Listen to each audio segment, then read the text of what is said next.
తెలంగాణలో పోలీసుల కౌన్సిలింగ్ ప్రభావంతో మావోయిస్టులు జనజీవన స్రవంతిలో కలిసిపోవడానికి తీవ్ర ప్రభావాన్ని కలిగిస్తుంది అన్నారు ఐజీ చంద్రశేఖర్ రెడ్డి.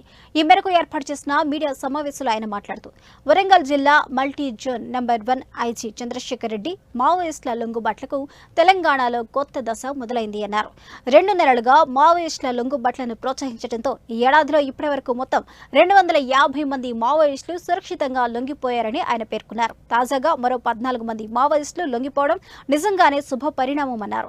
వీరికి ఒక్కొక్కరికి 25,000 ఆర్థిక సాయాన్ని అందించినట్టు తెలిపారు.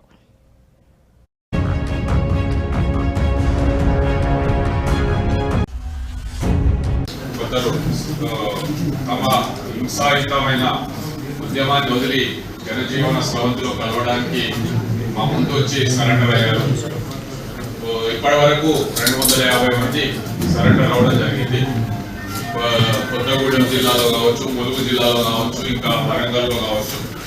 ఇప్పటి వరకు ఈ సంవత్సరంలో 250 మంది సరెండర్ అయ్యారు. వివిధ ర్యాంకులకు సంబంధించిన వాళ్ళు. అందులో భాగంగా ఈ రోజు కూడా ఒక 14 మంది సరెండర్ అయ్యారు. వీళ్ళంతా మా వెనుక ఉన్న వీళ్ళంతా మావోయిస్టు ఉద్యమాన్ని వదిలేసి ఈ సరెండర్ జనజీవన స్రవంతిలో కలవడానికి ముందుకొచ్చారు. వారికి మా పోలీస్ శాఖ తరఫున ఆహ్వానం పలుకుతున్నాము.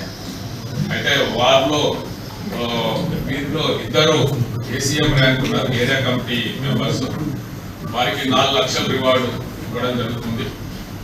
ఇంకా 4 పార్టీ సభ్యులు ఉన్నారు, వారికి ₹1,00,000 చొప్పున రివార్డు ఇవ్వడం జరుగుతుంది. ఇంకా మిగిలిన పార్టీ మెంబర్స్, మిలిషియా మెంబర్స్ ఉన్నారు, వారికి 25,000 ఇవ్వడం జరుగుతుంది. అయితే ఇప్పుడు ప్రస్తుతం ఇమ్మీడియట్ గా వారికి వచ్చారు కాబట్టి అందరికీ 25,000 నగదు ఇప్పుడే ఇవ్వడం జరుగుతుంది. మిగిలిన అమౌంట్ వారి అకౌంట్ లోకి పంపడం జరుగుతుంది. అయితే మా ప్రధాన ఉద్దేశం